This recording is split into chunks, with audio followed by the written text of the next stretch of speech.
Delight and honor to welcome you all to Kaduna for the public hearing on the review of the Constitution. There is a fierce urgency on the need to make necessary and significant adjustments to the legal framework governing our country.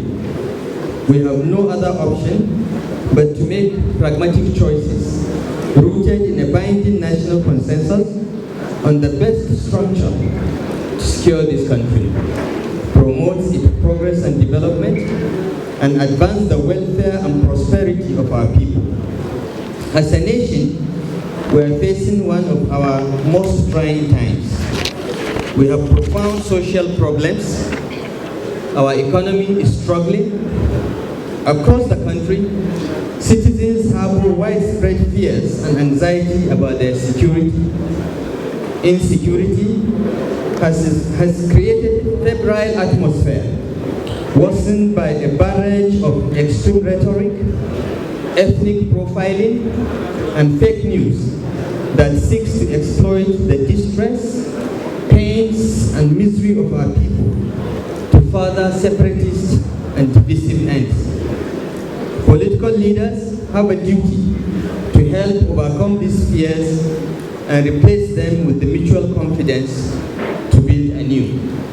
Rather than wallow in strife and division, we can mobilize our people across the diversity of Nigeria in a joint endeavor for peace, progress, and prosperity. It is in our hands, distinguished senators, ladies and gentlemen, to build Nigeria as a strong country that is secure enough to protect all who live in it, progressive enough to promote equal opportunity and common citizenship, and flexible enough to empower subnationals. Your Royal Highness, Your Excellencies, distinguished senators, honorable members, ladies and gentlemen, we need consensus on constitutional and political arrangements that prioritize security, democracy, and progress. This should include agreement on at least 5 issues. Number 1, commitment to the rule of law and the quick dispensation of justice. Number 2, common citizenship, respect for diversity and protection of citizenship rights guaranteed by the Constitution. Number 3, meritocracy and equal opportunity for all citizens without discrimination on the basis of ethnicity, religion, gender, or circumstances of birth. Number 4, prioritization of human development, particularly provision of free basic education and basic health care. And number 5, devolution of powers to states and local governments to attain true federalism, engender competition between subnationals, and focus the federal government to effectively deliver on matters of national defense, security, foreign policy, and macroeconomic management. As I've stated repeatedly, ladies and gentlemen, we need to put the substance of federalism into our country, beyond bearing the name of a federal republic. To attain true federalism is to empower the subnationals. I had the privilege of chairing the APC Committee on True Federalism. We proposed in that committee significant devolution of powers between the national government and the 36 states of the Federation, including the transfer of 10 items from the exclusive to the concurrent list, so that they fall under the control of both the states and the federal government. I will elaborate on the key recommendations of our committee as contained in the report we submitted in January 2018 and which is available online and already formally presented to the leadership of the National Assembly. The views I'm expressing in these remarks are mine as a citizen and not that of the Kaduna State government, other governors that are absent here, or citizens of our state. Kaduna State government is submitting its official memorandum, while other stakeholders will appear before you for their own contributions. Ladies and gentlemen, I regard devolution of powers as a pragmatic imperative because the current structure overburdens the federal government with too many responsibilities which it cannot efficiently handle. Therefore, the APC Committee on True Federalism proposed that the following 10 items or so should be shared responsibilities rather than exclusive to the federal government. Number 1, policing.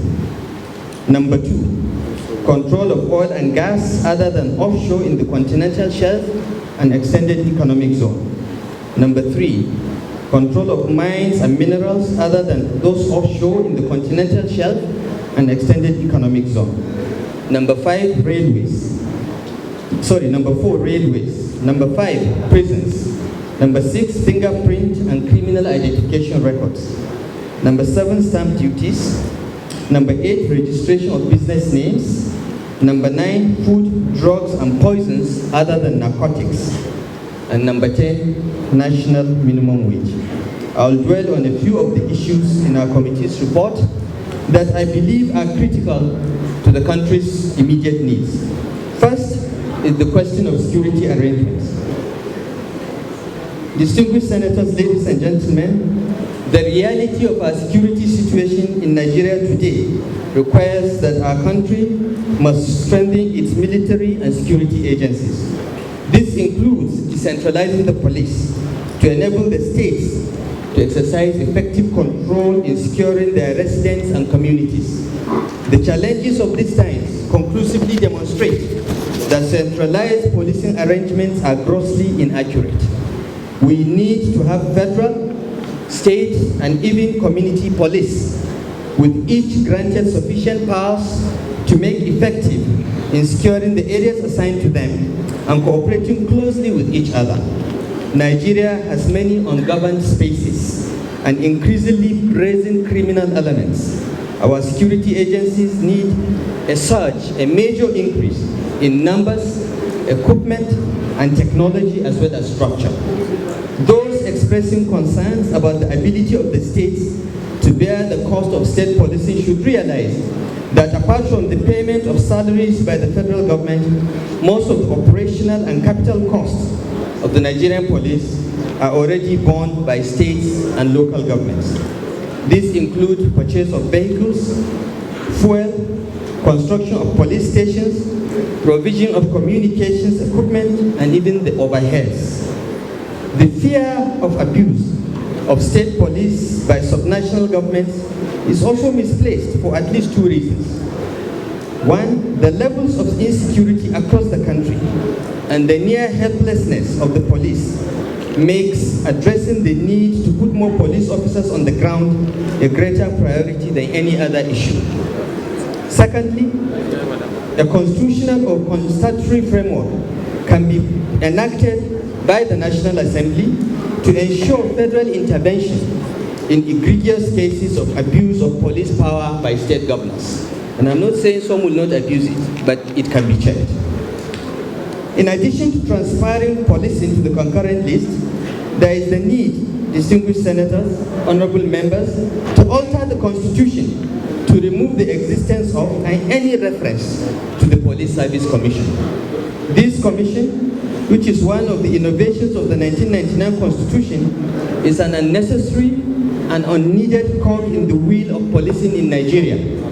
The power to hire and fire police officers should revert fully and totally to the Inspector General of Police under the supervision of the National Police Council as envisaged by the Constitution.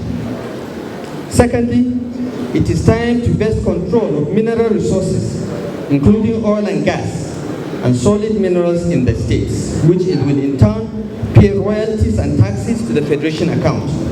States already control land within their territories, courtesy of the Land Use Act, which is incorporated into the Constitution by reference.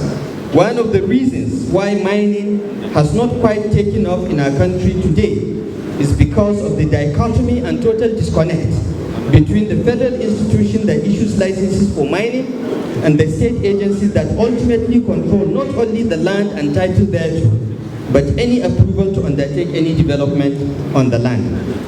Number 3, we need to restore to the states powers to establish, staff, and run their own judiciary up to the appellate level.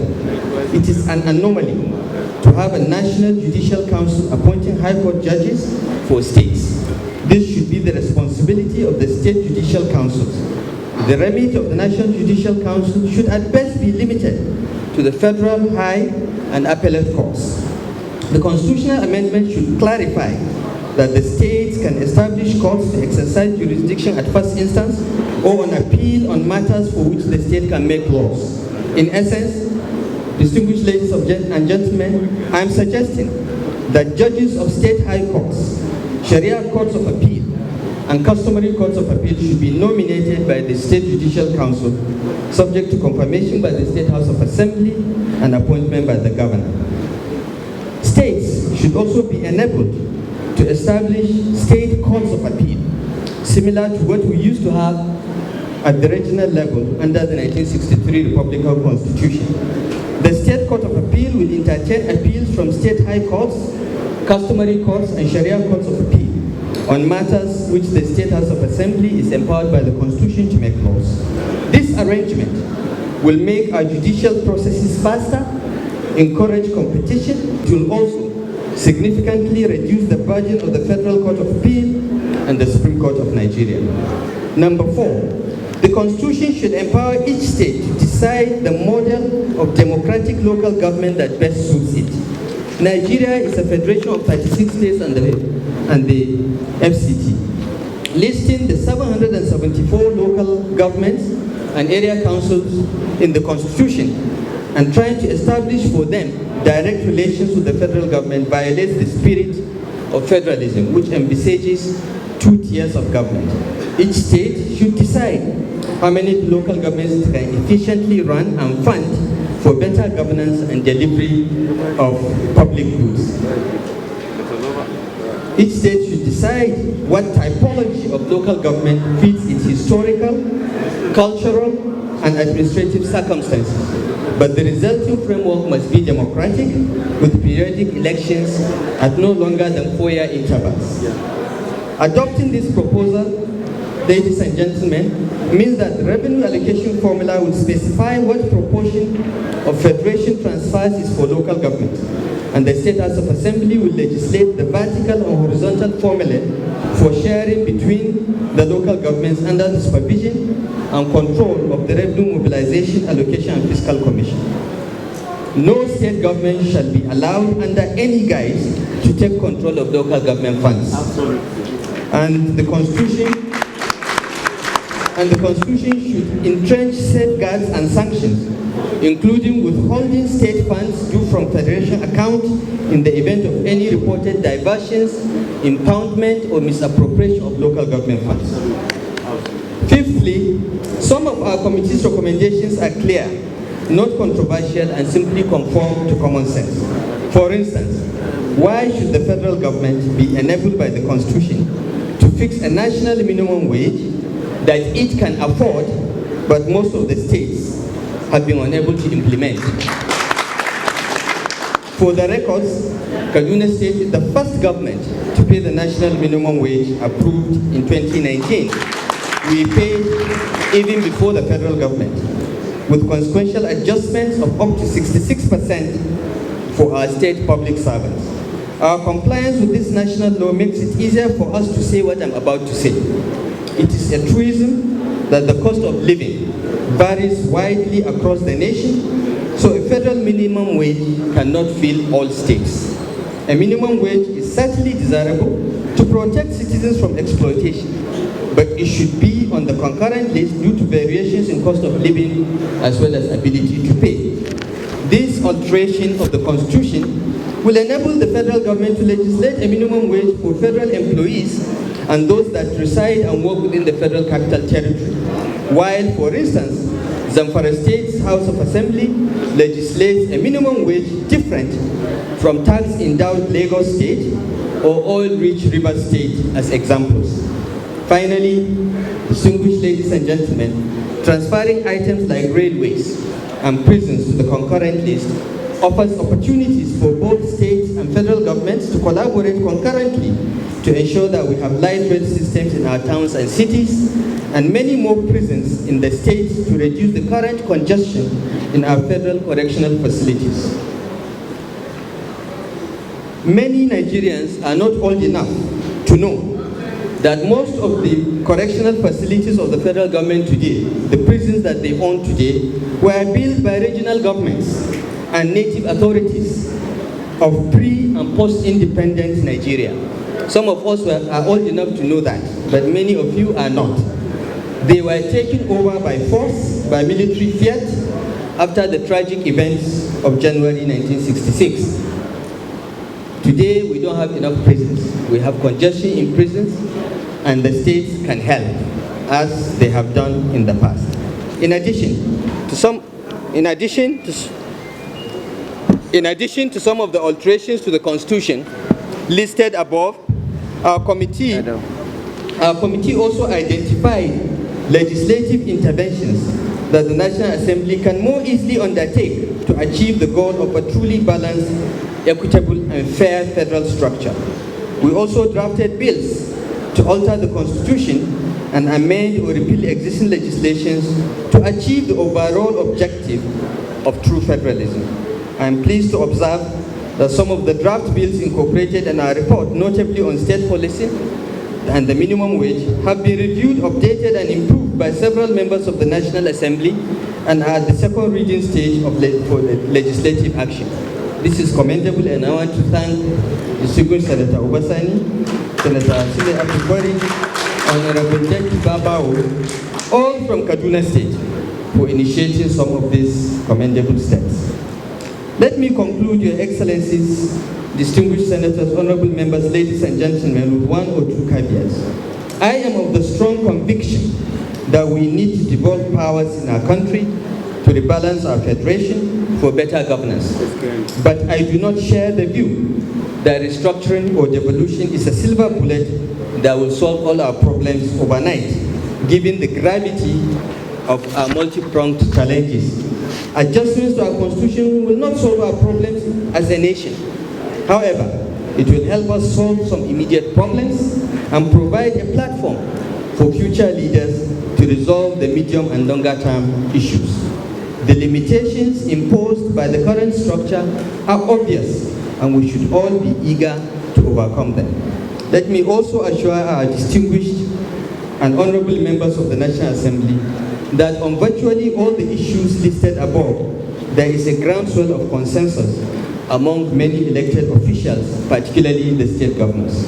Our committee had membership including about 10 governors, some of whom are now in the Senate.